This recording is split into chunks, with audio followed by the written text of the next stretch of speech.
एक मोठी बातमी पुण्यातल्या स्वारगेटमधल्या या सगळ्या गैरप्रकारात आरोपी दत्ता याचं शेवटचं फोन लोकेशन हे गुन्हाट गावामध्ये आढळलंय।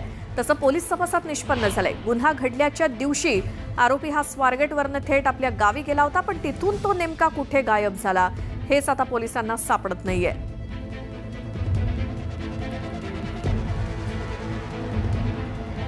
तर नराधम दत्ता गाडे जो आहे त्याचं लोकेशन पोलिसांना हे शेवटचं गुन्हाट या गावामध्ये आढळलं।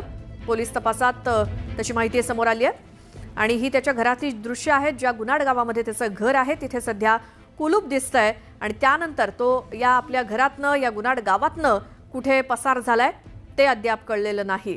मात्र शेवटचं त्याचं लोकेशन त्याच्या गुन्हाट या गावामध्ये आढळलं।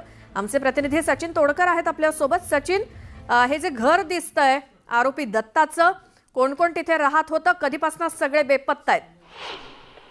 खरं तर शिरूर तालुक्यातील गुन्हाट या ठिकाणी आरोपी दत्ता यांचं हे घर आहे आणि आरोपीने हे दुष्कृत्य केल्यानंतर साधारण सकाळी हे दुष्कृत्य झालं। त्यानंतर आरोपी 11 वाजता हा त्याच्या गुन्हाट येथील राहत्या घरी आला होता। त्याने घरी आराम केला।